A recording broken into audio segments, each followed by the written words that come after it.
And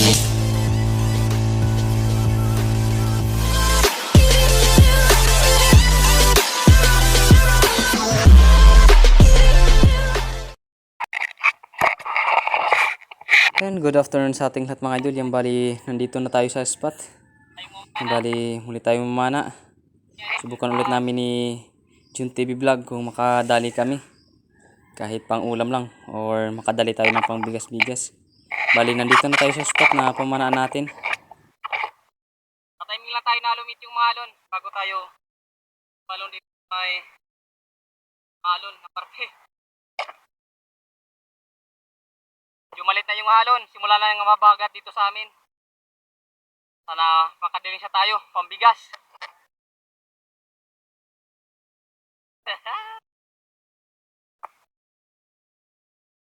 Yo, abang-abang na lang mga idol kung anong mahuli natin. Sana makadiling siya tayo at maging safe yung dive natin ngayon. Let's go! Dito sa unang dive natin mga idol, ito yung bahura na nakitaan natin ito sa nakaraan natin na pamamana ng sweet lips, kaso hindi natin napana kasi sumabit yung ating reel sa bato. Dito sinubukan ulit natin na silipin itong bahura na ito kaso wala tayong nakita. May nakita tayo kanina, pating, siguro nabulabog yung spot na ito kaya hindi pinasukan. Sayang. Maganda sana ito na spot na tirahan ng sweet lips.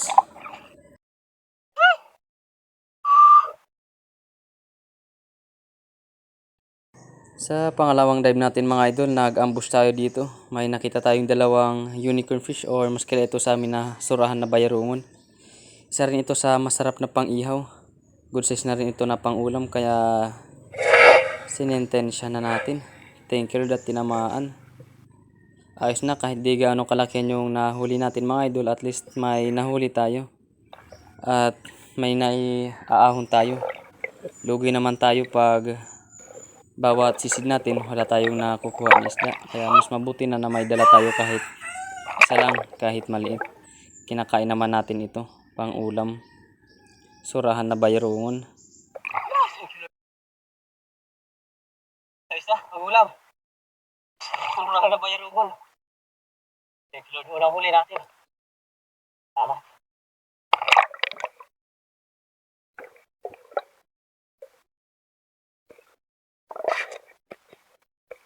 Sa dive natin ito mga idol, ito yung spot na nahulihan natin ng sweet lips sa nakaraang video natin. Bali dito, sinubukan ulit natin na silipin itong biyak na ito kaso napakalaki ng hibas tapos yung alon malalaki. Kaya hindi tayo makaporma ng maayos. Dito pagdungaw natin sa biyak, may nakita naman tayong isang spotted snapper o maskila ito sa amin na labungan. Kaso lang di natin maasinta ng maayos gawa ng maalon. Good size na sana ito na pangbenta natin kaso hindi natin natira. Sayang. Babawin lang tayo sa ibang spot na puntahan natin. Sana makadali tayo.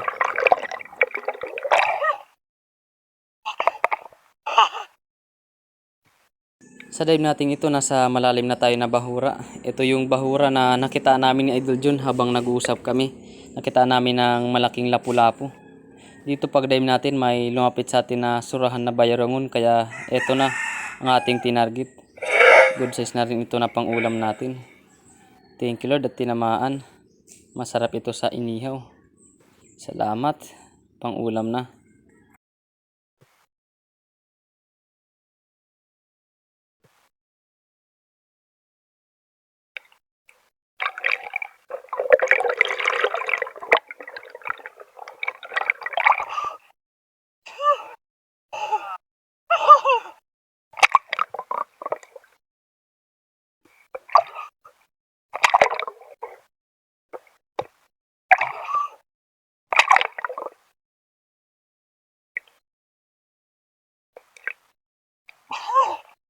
Surahan na bayarungon. Ito na pang-ihaw. Pangalawang huli natin.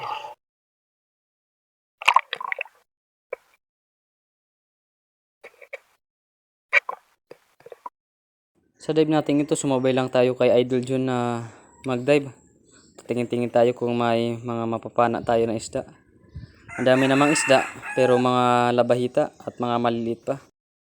Pero pag minsan ganito mga idol, maliliit yung mga isda, ito rin yung linalapitan ng mga malalaking isda, ng mga pelagic.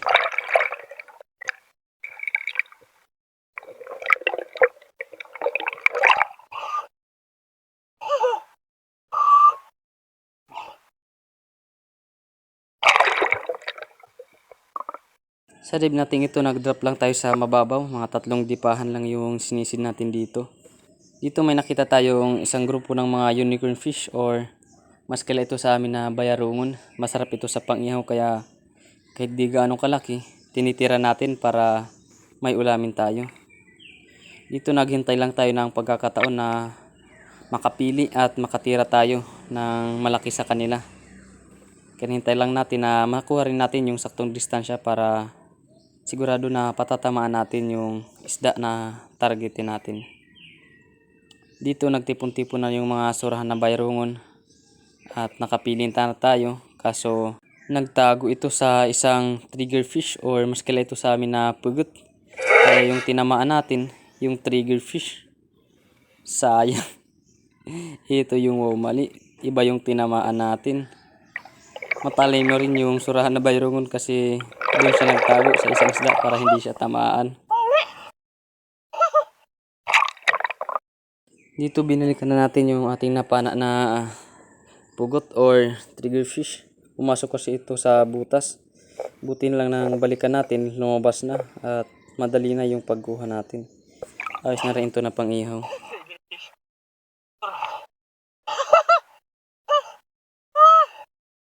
Surahan na bayarungan sana yung tinitira natin. Kasi ito yung pinamaan. Kasi ito, pangulang. Ayaw. Hindi ba siya pinapakada? Dito tayo muna yung pinasisid ni Idol Jun sa biyak na ito kasi isa rin daw ito sa spot na madalas pagpasukan ng mga malalaking ilak. Dito sinubukan natin na dumapa kaso nakatiming tayo na malaki yung alon. Natawa na lang si Idol Jun sa nangyari sa atin kasi wrong timing tayo. Sayang. Palpak.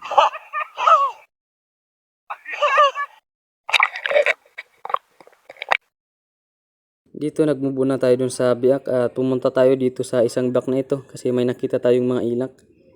Di pa naman kalakihan yung mga ilak na nakita natin pero pwede na pang ulam kaya dito na tayo naka-target ng isang ilak. Good size na pang ulam. Ito yung segundang klase na ilak, tawag namin dito danoy na bangugang kasi masama yung amoy ng laman loob nito pati yung laman. Pero masarap ito na pang-ulam. Hilak. Kasi ito na pang ulam. Mga 4 na daliri na natin pero ayos na. Pang ulam na. Hilak. Magandang klase. Tawag namin dito. Danoy na pangugan.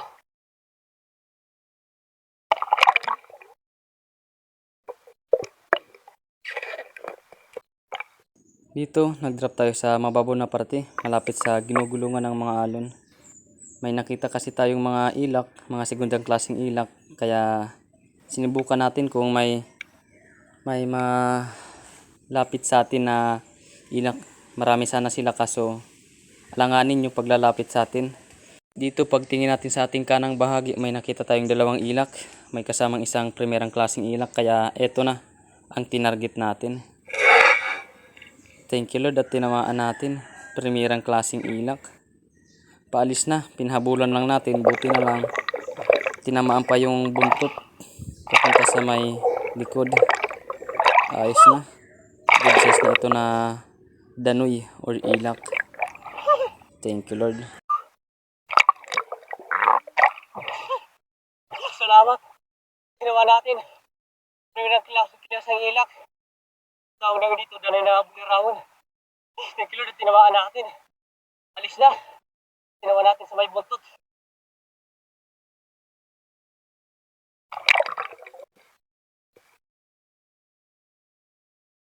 Dito sa ibang biyak naman tayo nag-abang. may nakita rin tayo ditong maraming ilak. Kaya sinubukan natin, baka makahuli ulit tayo at makatira tayo ng ilak na pwede natin maulam or mabenta. May lumalapit naman sa atin kaso hindi natin makalabit yung ating trigger. Langanin kasi yung paglapit. Kaya hinintay lang natin na meron talaga lumapit sa atin ng saktong distansya para matira natin. Kaso wala, kaya nag-resurface na lang tayo. Babawin lang tayo sa ibang spot na makikitaan natin ng isda at matitira natin.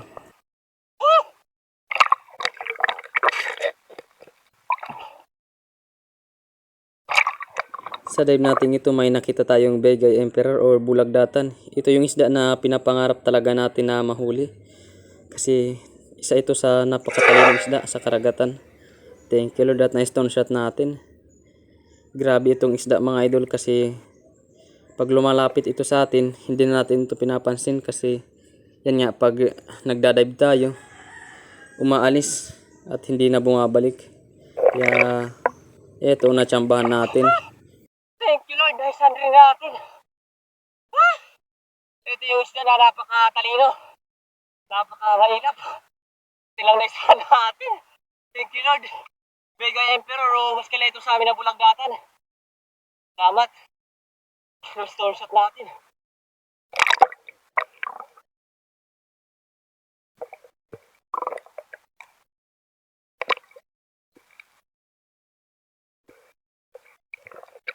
Thank you Lord.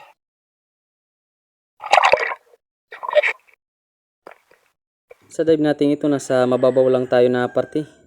Mga kalahating di pa lang ang lalim ng spot na ito mga idol. May nakita kasi tayong isang needlefish or balo. Good size na ito na pang-ulam. Pwede rin natin itong ibenta pag may bumili.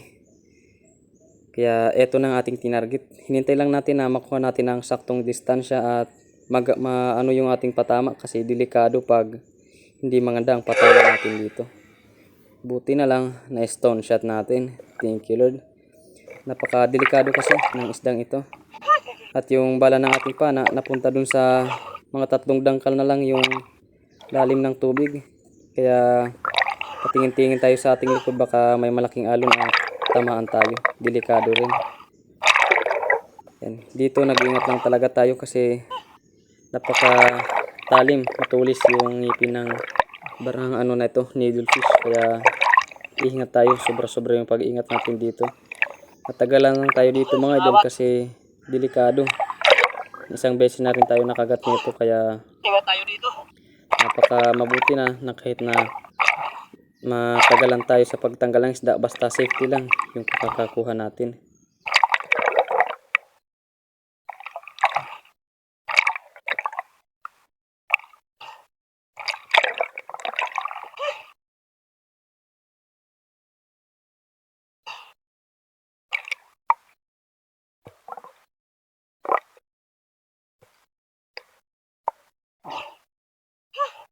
Bali, ingat tayo dito mga idol. Needlefish or balo. Guys na. Ingat tayo dito kasi talaga yung isda na pumapalag.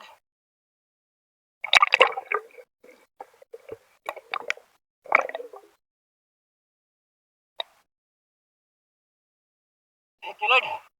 Nagbawan tayo sa ating huli. Needlefish, mga kalahating kilo na to.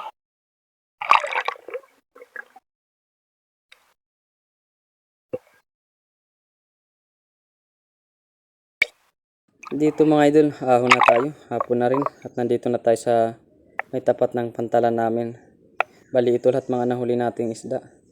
Ayos na, malaking blessing na. Mga idol yung bali. Malaking biyaya na rin, makakaulam na tayo at makakapagbenta tayo. Thank you Lord at nakahuli tayo ng pinapangarap natin na isda, yung Begay Emperor or bulagdatan. Salamat. Yun, bali ang tabay lang tayo mga idol sa bahay para kiluhin natin mga nahuli natin kung umabot ng ilang kilo. Mga idol yung bali. Bilang tayo sa natin. Parang natin sila pa na kailang kilo. Ganito tayo sa pantalan.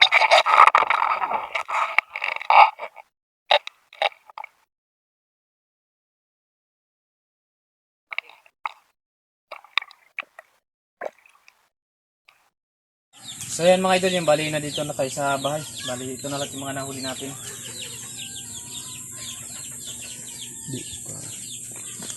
Yan, may malaki tayo na needlefish or balo. Butin lang, stone shot natin. Kung hindi, delikado yung kalalagayan natin. At ito naman, may dalawa tayong ilak. Ito yung segundang klaseng ilak. Tawag namin dito, danoy na bangugan. Ito naman, danoy na bulirawon. At ito yung napaka mahirap hulihin na isda. Bihira lang tayo makahuli nito kasi ito yung napakatalino na isda sa karagatan. Tawag namin dito bulagdatan or big eye emperor. Ito naman butko. Hindi naman siguro to bawal mga idol. Ito malaki na kasi kaya tinira natin. Tapos may dalawa tayong unicorn fish, tawag namin dito Surhan na Bayarongon. At may isa tayong pakul at malimno. So yan, balik kiluhin natin. Ito muna ang needlefish kasi may tali na. May bibili na kasi. Yan, kulang ng 2 guhit para mag 1 kilo. Aday. Ito naman yung mga ano natin. Lagyan natin na ito. Yan, 1 kilo. 250 yung pagbenta natin dito. Ito naman, pang ulam na.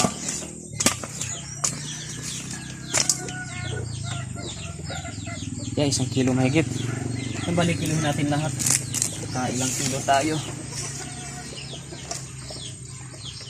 3 kilo sarado. Ayos na. Bali yung may benta natin dito, 1 kilo mahigit. Tapos yung iba naman, pang ulam na natin. Bali yung pagbenta natin dito, 200 per kilo yung pagbenta natin dito sa needlefish na ito or bali benta natin to ng 150. Dito naman, dito sa tatlong ito, 250 yung pagbenta natin. Bali sa kabuuan, may 400 pesos tayo nakikitain na isang malaking bena at may 1 kilo mahigit tayo na pang ulam. So yan mga idol, yung bali yan, tabay lang tayo sa dulo ng ating video at may shoutout tayo para yan, pagbisa tayo at kumain na tayo. Then magandang gabi sa ating lahat mga idol, yung bali mag shoutout na tayo. Shoutout kay The Stranger Mix Vlog from San Vicente, Palawan. Shoutout kay Uldarico Abarkis from Tolosa, Leyte. Shoutout kay Kapangandoy TV. Shoutout kay Rinaldo Ansero at sa Ansero family ng Dauma, Balacat, Pampanga. Shoutout kay Andrea Nicole Alconis, kay Romeo Alconis at sa lahat ng Alconis family dyan sa Tacligan, San Teodoro, Mindoro. Shoutout kay Zambales Spearfishing. Shoutout kay Mandy Ramos ng Lubal Occidental, Mindoro. Shoutout kay Pubring Vlogger Adventure from Katarman, Samar. Shoutout kay Mariami Lazara. Shoutout kay Saudilin Pinas from Cavite. Shoutout sa mga taga Santiago City, Isabela, sa Bilayo family ng Davao de Oro. Shoutout kay Laili Bahado from Barangay Bato, Burugan City, Eastern Samar. Shoutout sa Teonis family ng Barangay Carolina, Canaber, Eastern Samar. Shoutout kay Bong Disulok, LB Disulok, Laika Disulok, Halbeto Disulok, Lopez Disulok, Lamer Disulok, Rocky Disulok, Ryan Disulok, Trisha Disulok, Baby Disulok, Inda Disulok, at sa lahat ng Disulok family ng Babatngon, Leyte. Shoutout kay Sarami Maravillas. Shoutout kay Jason Mahilom ng Lipa, Batangas. Shoutout kay Kabulay Vlog TV watching from Alugan, San Policarpo, Eastern Samar at sa Katudoy family. Shoutout kay Dilobio ng Sariaya, Quezon. Shoutout kay Cesar Rabling from Bicol. Shoutout kay Jasper Fishing Vlog. Shoutout kay Judy Driver TV. Shoutout kay Hunt Amazing TV. Shoutout kay Usi Giger. Shoutout kay Tomas Sarmiento. Shoutout kay Elio Kitty Mix Fishing Adventure. Shoutout kay Roberto at sa Gabernata family ng Barcelona, Sorsogon. Shoutout kay Rudy Diladya ng La Union. Shoutout kay Kirstel Joy Pahares at sa lahat ng Biasong family ng Naik, Cavite. Shoutout kay Kapana TV Adventures. Shoutout kay Wally Pantanusa from San Manuel, Pangasinan. Shoutout kay Jerry Calpis. Shoutout sa Muscosa family from San Policarpo, Eastern Samar. Shoutout kay Conrado Balubal from Cabatuan, Palapag, Northern Samar. Shoutout sa Mudar family ng San Antonio, Northern Samar, watching from Kuwait. Shoutout kay Chill Style TV at sa mga construction boys ng Saipan USA. Shoutout kay Kajorni Vlog from Edmonton, Canada. Shoutout kay Roy Mambahi, Imelda Mambahi, Lloyd Mambahi, Franz Mambahi at sa lahat ng Mambahi family dyan sa Breakwater, Mariveles, Bataan. Shoutout kay Si Adventure PH. Shoutout kay Jim Malota. Shoutout kay Sergio Timbal TV. Shoutout sa mga taga-Patag Parana Samar from Ininyo Bachicha. Shoutout kay Elmer Marcon at sa lahat ng Andon family ng Kalayo, Kabatuan, Iloilo. Shoutout sa Tumali family ng Barangay Pacao, Western Samar from Judy Driver TV. Shoutout kay Danilo Adalim at sa anak niya na si Chad Prince Adalim ng Santa Rosa, Nueva Ecija. Shoutout kay Andy Masungsong. Shoutout kay Samuel B at sa lahat ng Tijones family ng Barangay Lapas, Makati City. Shoutout kay Dins De La Cruz at sa lahat ng De La Cruz family ng Naik, Cavite. Shoutout kay Sam Mortalisa. Shoutout kay Pancho Pantino from Rapu-Rapu, Albay. Shoutout kay Chad Summers from Bohol. Shoutout kay Quenor TV from Cabuyao, Laguna. Shoutout kay Mamali Arago. Shoutout kay Firi Ira Arnil. Shoutout kay Jun Carlon. Shoutout kay Danshal Nebrel. Shoutout sa Disansi family ng Kaluya, Antiki. Shoutout kay Saldi Sabilo Marino. Shoutout kay Richard Damiar. Shoutout kay Rini Alisin from Pasay City. Shoutout sa Forlaris family, kay John Forlaris, Amor Forlaris, Nili Forlaris, sa lahat ng Forlaris family ng San Mateo, Rizal. Shoutout kay Emerald Minimo. Shoutout kay Pero Aquatic Diaries. Shoutout sa Planada at Bacarisas Group dyan sa Pangna, Caragaya, Leyte. Shoutout kay Ronald Dagami from Doha, Qatar. Shoutout kay Bicol Probinsya ko. Shoutout kay Jonathan Castro, watching from Thailand. Shoutout kay Aldib Castro, watching from Surigao City. So yun, bali, shoutout natin mga idol, may kapwa natin may channel at pasuportan lang din mga idol sa channel nila. Yan. Shoutout kay Lucas C. Shoutout kay Ma'am Mercher Fuentes. Shoutout kay Larry Amos Hilario Lacuatsero. Shoutout kay Jun TV Vlog. Shoutout kay Pubring Mandaragat TV. Shoutout kay Rinan Fishing Adventure. Shoutout kay Rapis for Fishing. Shoutout kay Parts TV Vlog. Shoutout kay Kasisi George TV. Shoutout kay Father and Son Fishing TV. Shoutout kay J Adventure. Shoutout kay Kabugsay TV. Shoutout kay NG Eric TV from Palawan. Shoutout kay Marix Mixta Vlog, watching from Bohol. Shoutout kay Araman Lunghir TV. Shoutout kay AA TV and Adventures. Shoutout kay Dinspiro Mix TV. Shoutout kay Jibs TV. Shoutout kay MyStar TV Vlog. Shoutout kay Mercado Boys Vlog. Shoutout kay The Tribal TV. Shoutout kay Johnny Fishing TV. Shoutout kay Uncle Sammy TV. Shoutout kay Atilik Vlogs. Shoutout kay Kimaris TV. Shoutout kay Remay Mix TV. So yan bali, hanggang dito muna mga idol ang ating shoutout ngayon. At sa ibang gusto magpa-shoutout, yan bali, mag-comment lang tayo dito sa comment section para ma-shoutout natin kayo sa next upload natin. Yan bali, gusto ko lang pasalamat sa inyo mga idol sa walang sawang pagsuporta at pagsubaybay sa ating munting channel. Lalong-lalo na sa ating mga subscriber at sa ating mga silent viewers dyan. Maraming salamat sa inyo. Sa hindi pag-skip ng ads, napakalaking tulong yan para sa akin mga idol para makaipon-ipon tayo ng ating revenue. Sana ano pa tayo ng adventure natin para mas madalas pa yung upload natin. At yan, unti-unti nang lumilit yung malon at sana ano tayo sa pamana. Maging madalas na yung pamana natin. Kaso lang yung camera natin ngayon, yun inano natin kasi yung underwater case natin naglilik na, tapos yung camera natin bingi na, tapos ngayon minsan na automatic na napapatay, kaya minsan yung iba natin na gusto na video na isda hindi natin nabibidyo kasi bigla ang namamatay yung camera natin. Kaya pasensya na mga idol sa ganun na pangyayari sa mga upload natin. So yan bali, antabay lang tayo mga idol para yan, makapagpahinga tayo at may adventure na naman tayo sa susunod na mga araw. Bye bye.